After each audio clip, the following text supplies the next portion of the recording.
Hi again. I want to talk to you today about Revelation chapter 17. We're going to basically talk about the harlot, the great whore. We're going to look at who the whore is in Revelation chapter 17, the mystery Babylon, what that is, and how the beast is associated with the whore. So let's start with the Revelation chapter 17. Revelation chapter 17, starting at verse 1, it says, "There came one of the angels who had the 7 vials and talked with me, saying to me, 'Come, I will show you the judgment of the great whore that sits upon many waters.'" So first of all, we see that this whore sits upon many waters. If we go to the end of the chapter, we see in verse 15, he said to me, "The waters which you saw where the whore sits are peoples and multitudes and nations and tongues." So we know what the waters are because they're defined for us. They are many. They're not one nation. They are many peoples and multitudes and nations, multiple, and tongues, people who speak different languages. So in verse 1, where he says he'll show the judgment of the whore that sits upon many waters, he's talking about a whore that sits across many nations and people who speak different languages. Verse 2, "With whom the kings of the earth have committed fornication, and the inhabitants of the earth have been made drunk with the wine of her fornication." So here we see that the kings of the earth, plural, have committed fornication with the whore. They've done it with the whore. With whom the kings of the earth have committed fornication. So in other words, the whore is not a nation.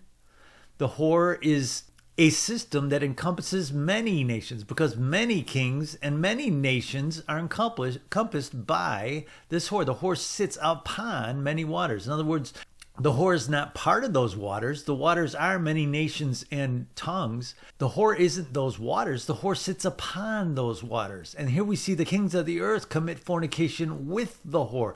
So the whore is a system outside of any government. It's outside of any language, of any people speaking any particular language.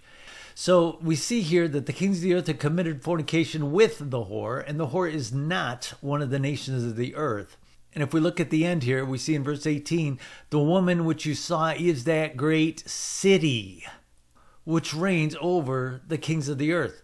So the representation of this city is the representation of the whore. The whore, remember, the waters where the whore sits, where she sits, is on many peoples and multitudes and nations and tongues. So the whore is not a nation. And the whore is outside of any government because kings commit fornication with the whore. And the whore is that great city. Now, why wasn't John told the name of that great city? Well, he wouldn't have understood if the angel had said the name of that city, because that city didn't exist at that time. Of course, that city is Washington, D.C. That city did not exist at the time, and that city is not part of any nation. Remember, Washington, D.C. is not part of the United States. It is outside of the 50 states. Even though it's surrounded by states of the United States, it's not part of the United States. That great city which reigns over the kings of the earth, if anyone asked you today, what city would that be? You'd say, oh, well, that's Washington, D.C., because they think of it as the United States and the military power of the United States. When the truth of the matter is that Washington, D.C. is not part of the United States. So when the angel says he will show you the judgment of the great whore that sits upon many waters, he's not talking about the United States. There's a lot of people who think this is talking about the United States. No, this is talking about the whore. This is talking about the corrupt system that is based in Washington, D.C., but is not part of the United States. With whom the kings of the earth have committed fornication. That's the government rulers who reside in Washington, D.C., who supposedly represent the United States, but of course don't have the United States interests in mind. They have their own interests in mind. They are part of the whore system. And the inhabitants of the earth have been made drunk with the wine of her fornication. Verse 3, "So he carried me away in the spirit into the wilderness, and I saw a woman sit upon a scarlet-colored beast full of names of blasphemies, having 7 heads and 10 horns." So this woman sits upon a scarlet-colored beast. The beast has 7 heads and 10 horns. We see in chapter 13 when the beast that is the Antichrist is described in chapter 13, it says, I stood upon the sand of the sea and I saw a beast rise up out of the sea. That's the peoples of the world, having 7 heads and 10 horns. Wouldn't you know? And of course, where does this authority originate from? These 7 heads and 10 horns? Chapter 12. Verse 3, and there appeared another wonder in heaven, and behold, a great red dragon. This is not the beast. This is Satan, and it is described as being Satan further on. But this great red dragon has 7 heads and 10 horns. Wouldn't you know? 7 heads and 10 horns. And who is that great dragon? Verse 9, that great dragon was cast out, that old serpent called the devil and Satan, which deceives the whole world. So how is the devil deceiving the whole world? Chapter 17, the woman sits upon a scarlet beast having 7 heads and 10 horns. So Satan has been deceiving the world since the beginning of time. He's been deceiving the peoples of the world. And his system that has been in power long before the United States ever came into existence, that power that he's been exercising, being the God of this world, remember, he's the God of this world. He wasn't appointed that by God. Adam actually handed the earth over to Satan and made him the God of this world. When he committed high treason in the Garden of Eden, Adam made Satan the God of this world. So he actually gained authority through corrupt measures, through deceit. And here we see that this woman, this harlot, sits upon the beast, and that's the Antichrist. Because we see that he has 7 heads and 10 horns. It's the beast. It's not the dragon. It's the beast. So that's the Antichrist that she sits upon. In other words, the beast was part of this harlot system because this woman sits upon the scarlet-colored beast. Now, the beast ends up being the Antichrist, who is the one that Satan gives all his authority to. He doesn't give any authority to the whore, to the harlot. The harlot doesn't have any authority. Once the church is raptured, all the authority is given to the beast. The beast becomes the ruler of the earth, not the woman, not the harlot. So the woman sits upon the scarlet-colored beast. In other words, when the woman was in power, and we know that at least at the end of the time that she was in power, she was associated with the beast and was upon the beast. In other words, the beast was the one who was the power behind the whore, but the whore was a separate entity altogether. And we see in verse 4 that this woman was arrayed in purple and scarlet color, not red, white, and blue, purple and scarlet, and decked with gold and precious stones and pearls, having a golden cup in her hand full of the abominations and filthiness of her fornication. Yes, the Statue of Liberty does have the golden cup. Yes, it does. But this is a statue of Liberta. Many believe that the Statue of Liberty is a representation of freedom from slavery, and that it's a representation of freedom in general. But the Statue of Liberty is a statue to Liberta, the goddess of liberty, which was freedom in the way of fornication type of freedom. According to history, the Statue of Liberty was given to the United States by the French people as a symbol of friendship between the two countries, but really it was actually made by a Mason, a Freemason. Frederick Bertolli was a Freemason, and he's the one who was behind the design of the Statue of Liberty, and he admittedly designed it after Liberta. Liberta was a goddess that has been around long before the United States ever started. And this was a gift from Bertolli and, by extension, from the Freemason community. It was a gift of a goddess of liberty, a licentious kind of liberty. The pagan goddess Liberta was really a representation of breaking the power of everyone who stood against a new world order. The lighted up torch was another symbol from the Masons, and it represented the sun. The Masons placed a lot of importance on the sun and basically could be called sun worshipers, as they had numerous gods and goddesses that they acknowledged, but all had their basis or their roots going all the way back to Baal and Ashtoreth. But once again, we have to remember that this was a gift to the United States long after the United States came into its existence. United States origins are from 1776, and the Statue of Liberty wasn't until 1865, many years later. So actually, the Statue of Liberty has become something to the United States that it wasn't meant to be by the French Mason who gave it to us as a gift, gave it to the United States as a gift. So, yes, you could say this woman having the golden cup in her hand full of abominations and the filthiness of her fornication. Yes, you could say that is a representation of the Statue of Liberty, but it's not the Statue of Liberty in its origin. The Statue of Liberty is itself a representation of the goddess that has been in existence for centuries.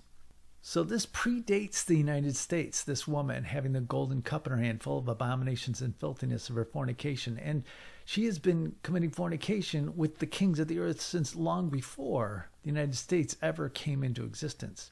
So the woman was arrayed in purple and scarlet, not red, white, and blue, but purple and scarlet. The origins of this woman with the golden cup in her hand, represented by many statues and images, not just the Statue of Liberty. It has been in existence for a long time, and it represents a satanic power. And this woman is represented in a number of different women in different countries, Britannia being one of them, and of course Liberta another. So this woman that has existed since long before even the Roman Empire came into existence, but was started to be represented by Liberta in the time of the Roman Empire. This woman is what this is talking about. It's not talking about a particular country. It's talking about a system that has been in place. So we see that this corrupt harlot system has been around for a long time in this world. And it's been the power of Satan on this earth until the Antichrist. Once the Antichrist came, of course, Satan gave him his authority. We see in chapter 13, verse 2, it says, "The beast, which I saw, was like unto a leopard. His feet were as the feet of a bear, and his mouth was as the mouth of a lion. And the dragon gave him his power and his seat and his great authority." So we see that the Antichrist was given his authority by Satan, the dragon. The dragon gave the beast his power. The roots of the Antichrist are in the Roman Empire. We see that all the empires of the earth, which are the leopard and the bear and the lion, this is the beast that Daniel outlined in the Old Testament. This was the beast that was going to come upon the earth, which was the Roman Empire. And the dragon gave him. This is a person. This is the beast. The beast we know is a person because it says in chapter 19 of Revelation, in verse 19, "I saw the beast and the kings of the earth and their armies gather together to make war against him that sat on the horse and against his army." That's against Jesus Christ. "And the beast was taken, and with him, who's that? The beast. The beast is a person. The beast is the Antichrist. The beast was taken, and with him the false prophet." In other words, the false prophet was one person. The beast was another person. The beast is not a system. The beast is the representation of the system that has been at work in the world all through the history of the world. And the harlot was a representation of all the false religions that were in existence up until the beast, who is the actual power of Satan. Satan gave all his authority to the beast, this one person, the beast. He was a person who was taken, and with him the false prophet that wrought miracles before him.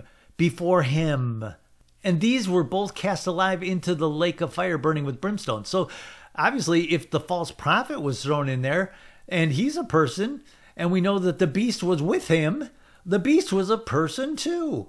They were cast alive into the lake of fire burning with brimstone. So we know that after the rapture happens, the beast is the Antichrist, and he's a representation of the Roman Empire that represented Satan's power all the way up through the time from when it was created. But actually, Satan's authority pre-exists the Roman Empire, because we know that there's other beasts that are included when it describes the beast in chapter 13.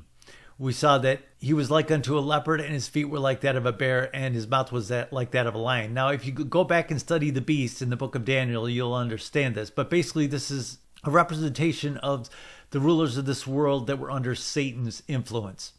So in chapter 17, we see in verse 5, "Upon her forehead was the name written, Mystery Babylon the Great, the mother of harlots and abominations of the earth."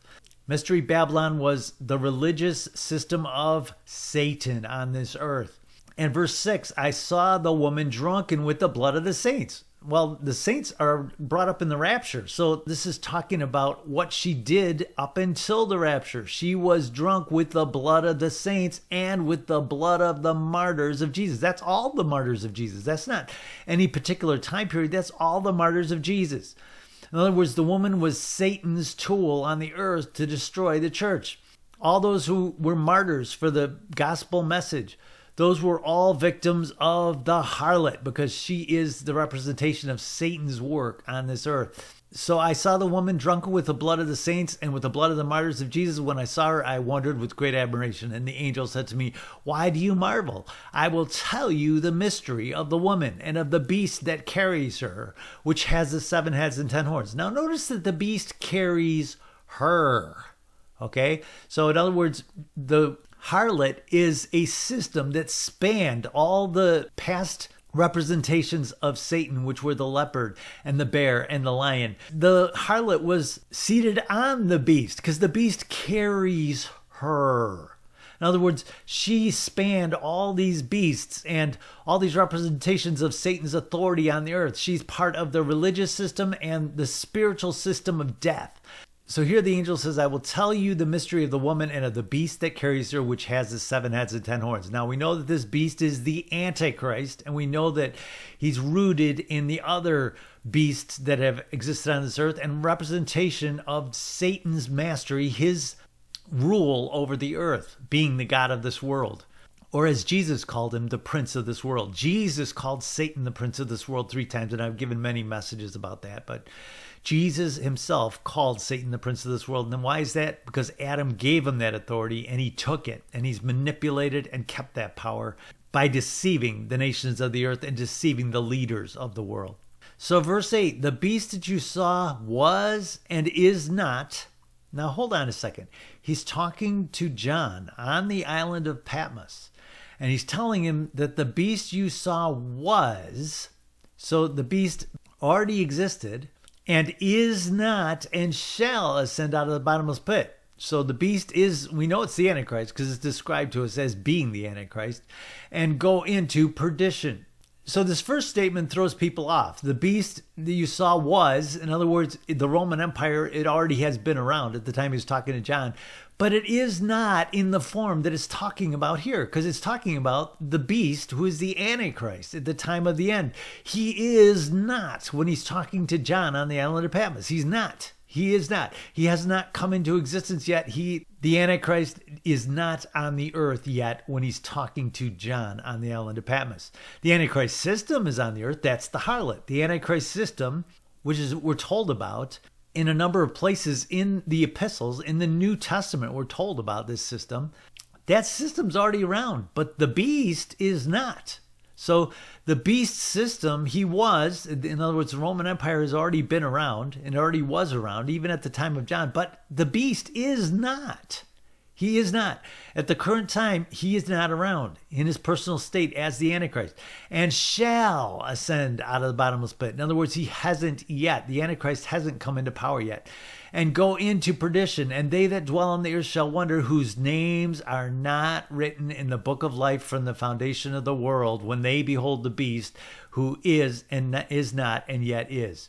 So here we see a great description of who is on the earth at the time of the Antichrist. The Antichrist goes into perdition, and they that dwell on the earth shall wonder. And who are those people who will wonder at the beast? In other words, when the Antichrist is revealed, who will be on the earth?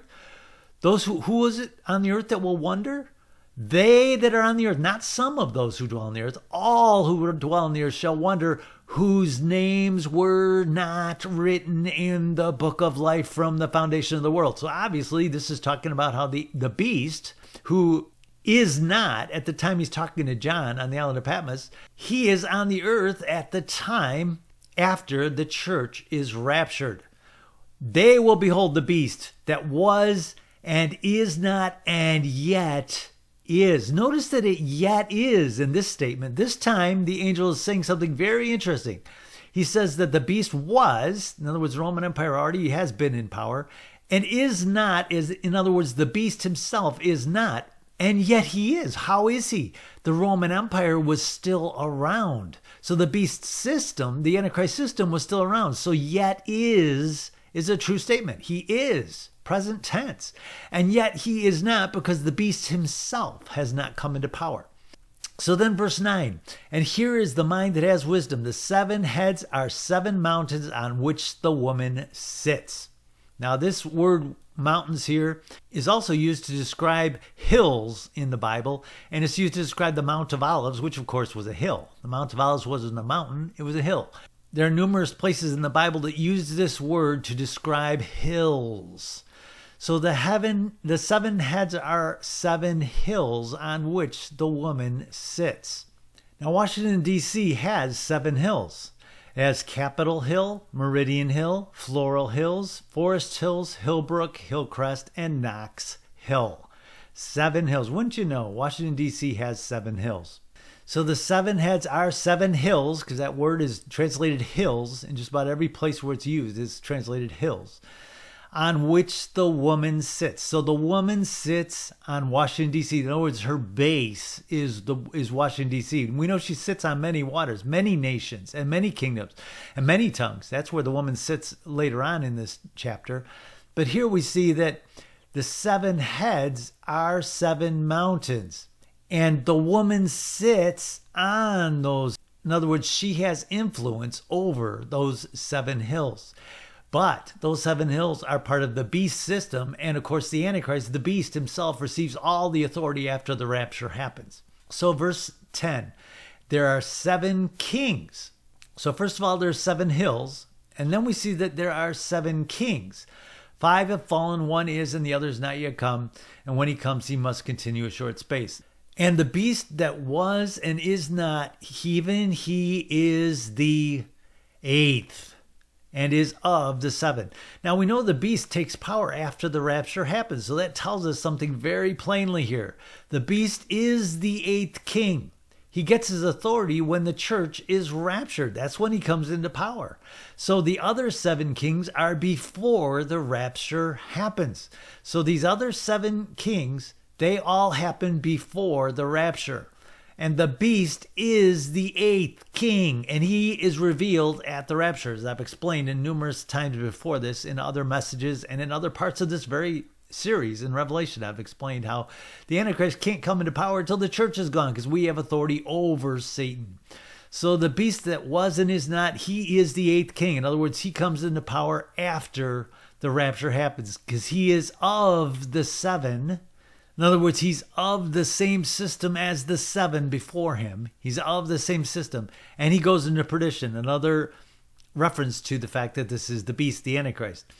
And the 10 horns, which you saw, are 10 kings, which have received no kingdom as yet, but receive power as kings 1 hour with the beast, or for a time. This 1 hour is kind of deceptive, but for a time. They receive power for a time with the beast. Well, when does the beast get his power? After the rapture. So we know it'll be revealed who these 10 kings are after the rapture happens, because they will align with the beast and they will be against the harlot.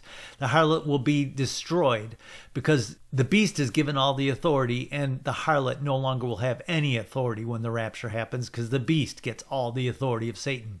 So these 10 kings, that they receive power with the beast, and that's because they align with the beast, because the beast is the one who's given the authority. Verse 13, they have one mind and shall give their power and strength to the beast. In other words, the beast is the leader here. He's the head of this mess. The beast is the Antichrist. And all these 10 kings, they have one mind. They give their power and strength to the beast. And of course, they're kings, so they're from other countries. And these shall make war with the Lamb, and the Lamb shall overcome them. So who are these 10 kings? Well, chapter 19, who comes with the Antichrist to fight against Jesus on the day of the Lord? Verse 19, I saw the beast and the kings of the earth and their armies gathered together to make war against him who sat on the horse and his army. That's Jesus they're making war against. They're making war against Jesus Christ. And this is the beast and the kings of the earth. So that's what it's talking about. in chapter 17, where it says that these 10 kings that receive power for a time with the beast, and that's after the rapture happens, they give their power and strength to the beast, and they make war with the Lamb. When is that? On the day of the Lord, and the Lamb shall overcome them. When is that? That's the day of the Lord. For he is the Lord of lords and King of kings, and they that are with him are called and chosen and faithful. So we see that these 10 kings align with the Antichrist after the rapture, and they're the ones who gather against Jesus on the day of the Lord. So verse 15, he said to me, the waters which you saw where the horse sits are peoples and multitudes and nations and tongues. So as we saw before, the whore has influence over many nations and many kingdoms, over many peoples and multitudes and nations and tongues. So the whore is a system, a spiritual system, until the Antichrist is revealed. Then what happens after that? Verse 16, the 10 horns which you saw upon the beast, who are those? Those are the 10 kings that align with the beast. These shall hate the whore. Wait, I thought they were working with the whore. No, they are not. The whore loses everything when the rapture happens and the beast takes power. Because the 10 horns, they're aligned with the beast, and they receive power with the beast for that time when the beast has authorities. In other words, they're aligned with the Antichrist. And they hate the whore, and shall make her desolate and naked, and shall eat her flesh and burn her with fire. In other words, the whore system will no longer exist. The 10 kings will be part of those who take apart the whore, and the whore system will no longer exist. The spiritual system of worshiping false gods and worshiping within the whore system, that whole whore system will be taken down. Why will it be taken down? Why will it be left desolate and naked? No one is going to be part of that religious system anymore. Why is that? Because everyone on earth worships the beast. It tells us plainly, everyone on earth will worship the beast. That means they're no longer worshiping the false gods of the harlot system. So the harlot system is no longer needed once the rapture happens, because the beast is the representation of Satan on the earth, and he is part of that Roman Empire kingdom that started way back with the first beast and ended with the Roman Empire. Well, he's part of that Roman Empire. He's part of that system. We saw in the book of Daniel, in Daniel chapter 9, that the people of the prince that shall come are the ones who destroy the city and the sanctuary, Jerusalem, and the temple. Well, who does that? The Roman Empire. The prince it was talking about is the Antichrist, but the people of the prince that shall come, the Roman Empire, is who it talks about in Daniel chapter 9, and they are the ones who take down Jerusalem and the temple. So obviously the beast is part of that system, and the whore rode on the beast. In other words, it wasn't part of the beast system. It was a spiritual system that worked with the beast, but it was no longer needed once the Antichrist, the actual beast who is the representative of Satan on the earth, the beast who all the people of the earth worship, once the beast comes into existence, the whore is no longer needed, because the beast is there and everyone worships the beast. Everyone on earth after the rapture worships the beast. So these 10 horns, these 10 kings, it says in verse 17 that God has put in their hearts to fulfill his will and to agree and to give their kingdom unto the beast until the words of God shall be fulfilled. And the woman which you saw is that great city which reigns over the kings of the earth. So here we see that that city is Washington, D.C. There's no other city this could be representing here. What great city reigns over the kings of the earth at the time of the rapture? That's going to be Washington, D.C. That is Washington, D.C. right now. And this is the season of the rapture. We're in the season of the rapture, and the great city that reigns over the kings of the earth is Washington, D.C. So the great city that the whore sits in, that she basically has her base in, is Washington, D.C. So Washington, D.C. is the Babylon. It's the city, the Babylon, the great city. And the whore is the spiritual system that works within that great city and sits upon many waters. The whore sits upon many peoples and multitudes and nations and tongues. That's because the whore is intertwined with the false religions of all the world. Those are all from the whore. They all find their base in the whore system. The religious system that Satan put in the world, represented by the names of all kinds of false gods, but they all have their base in Liberta. and basically go back to Baal and Ashtoreth. And Ashtoreth is basically the representation of Liberta. So that's Revelation chapter 17. And as you can see, there's no possible doubt, really, that the harlot system is a spiritual system outside of any country. It's outside of any nation. It's something that sits upon many nations and upon many people who speak different languages. It's a religious system that the Antichrist used all the way up until the beast was revealed at the time of the rapture. Once the rapture happens, the Antichrist is the one who Satan uses. Satan is the dragon, and he is the power behind the Antichrist, just like he was the power behind the harlot.